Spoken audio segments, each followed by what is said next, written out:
बाल चौपन, बाल चौपन, बाल चौपन। सहकार रेडियो पर ढेर सारी मस्ती और जानकारियाँ।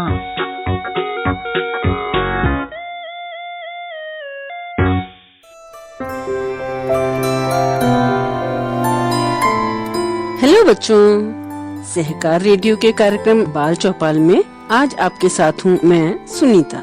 आज मैं आपको सुनाऊंगी एक छोटी बच्ची और उसके दोस्तों की कहानी। यह न्यूजीलैंड की एक लोक कथा है जिसे लिखा है ले निकोल्स ने और अनुवाद किया है मंजरी जोशी ने। इस कहानी को हमने साभार प्राप्त किया है एनबीटी की पुस्तक सुनो कहानी से।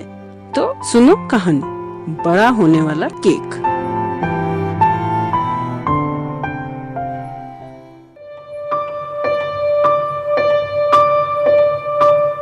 नानी के यहाँ मारिया को कुछ न कुछ करने को मिल ही जाता था। एक दिन वो बाग में एक पुरानी सीपी से मिट्टी खोद रही थी।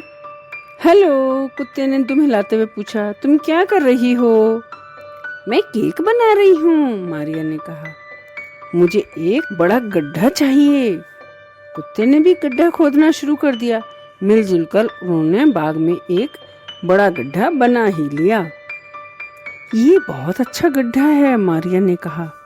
कुत्ते ने पड़ोस से दूसरे कुत्तों को देखा और उसके साथ खेलने के लिए दौड़ लिया। हेलो, बिल्ली ने जम्भाई लेते हुए पूछा, तुम क्या कर रही हो? मैं केक बना रही हूँ, मारिया ने कहा। मुझे थोड़ा मैदा चाहिए। बिल्ली ने अपने पंजों से ढेर सारी धूल झाड़कर उसे दे दी। ये तो बहुत अच्छा मैदा है, मारिया ने कहा। बिल्ली ने लट्ठे को खुरच खुरच कर अपने पंजे पहने किए और बैठकर मारिया को देखती रही। हेलो, मुर्गे ने बांग लगाई। तुम क्या कर रही हो? मैं केक बना रही हूँ, मारिया ने कहा। मुझे थोड़ी चीनी चाहिए। मुर्गे ने एक सीपी चोंच से उठाई और उसे चूर चूर कर दिया। फिर दूसरी सीपी उठाई और उसका भी चूरा बनाकर उसे दे दिया। ये तो बहुत बढ़िया चीनी है, मारिया ने कहा। मुर्गे ने अपनी छाती फुलाई और मुर्गियों को भगाने के लिए अकड़ कर चल दिया। हेलो, नानी ने कहा, तुम क्या कर रही हो? मैं केक बना रही हूँ, मारिया बोली। और अब मुझे थोड़ी किशमिश चाहिए। नानी ने पिछले 7 साल की रखी हुई सेम की फलियों में से एक को खोला। लंबी और भूरी फली के अंदर 5 चमकते हुए दाने थे। क्या यह ठीक है? नानी ने पूछा। मारिया ने दानों को अपनी हथेली पे रखकर देखा और फिर उन्हें हिलाया डुलाया। ये तो बहुत बढ़िया किशमिश है, उसने कहा। दानों को अपने पास रखकर वो बोली, अब बस मुझे थोड़ा सा दूध चाहिए। डिब्बा उठाओ, नानी ने कहा। मैं नल खोलती हूँ। पानी टिन के डिब्बे में ऊपर तक भर चुका था। मारिया उसे बाग में ले जा रही थी और पानी छलकता जा रहा था। बिल्ली जरा चौकन्नी हो गई। डरो मत, मारिया ने कहा, मैं तुम्हें भिगोऊंगी नहीं। उसने थोड़ा सा पानी गड्ढे में डाला, मगर गड्ढे की तली में पहुंचते ही पानी सूख गया।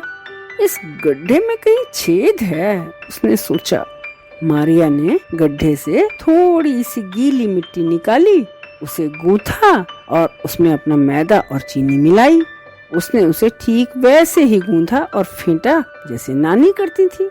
अभी केक का सामान बहुत सूखा था, इसलिए उसमें और पानी डाला।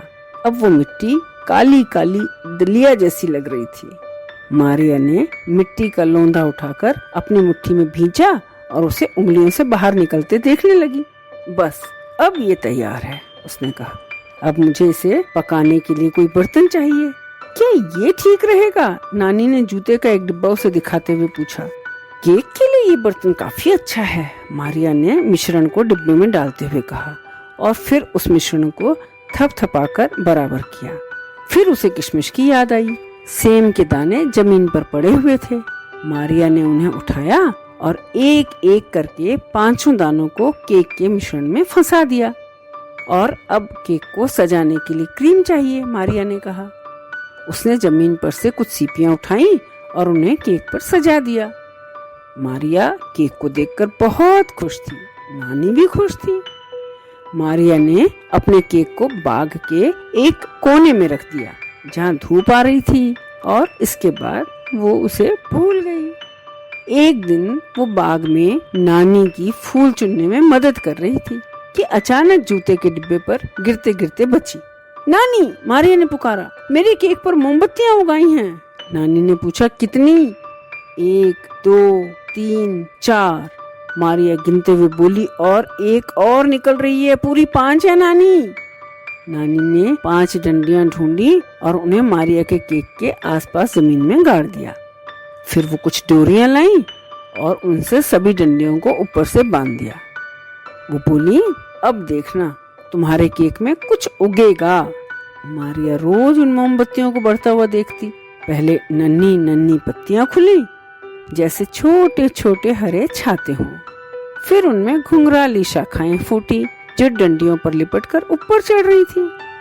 जल्दी ही वो बिल्ली की मूंछों जितनी ऊंचाई तक पहुंच गई। कुछ और दिन बाद वो मुर्गे के पंखों की ऊंचाई तक पहुंच गई, और फिर वो कुत्ते की नाक की ऊंचाई तक पहुंच गई। फिर बरसात आ गई और मारिया को घर के अंदर ही रहना पड़ा।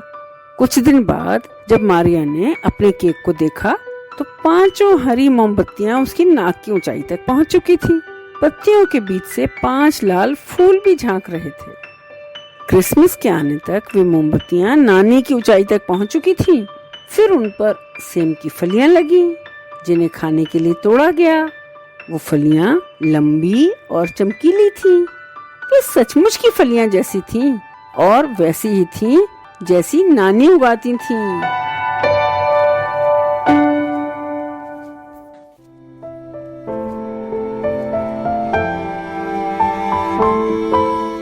तो बच्चों, ये थी कहानी बड़ा होने वाला केक। आप सुन रहे थे सहकार रेडियो का कार्यक्रम बाल चौपाल। आपको ये कहानी कैसी लगी कमेंट बॉक्स में लिखकर हमें जरूर बताइएगा। अगर आप ये कार्यक्रम पहली बार सुन रहे हैं और हमसे जुड़ना चाहते हैं तो व्हाट्सएप ग्रुप से जुड़ने के लिए 9617226783 पर नाम और जिला लिखकर भेजें। फेसबुक से जुड़ने के लिए पेज लाइक करें, या फिर अगर आप हमसे यूट्यूब पर जुड़ना चाहते हैं तो हमारा चैनल सब्सक्राइब करें। अधिक जानकारी के लिए हमारी वेबसाइट सहकाररेडियो.com देखें। तो आज के लिए बस इतना ही। अगले हफ्ते ऐसी ही किसी और कहानी के साथ फिर मिलेंगे। तब तक के लिए दीजिए इजाजत मुझे यानी सुनीता को। बाय बच्चों।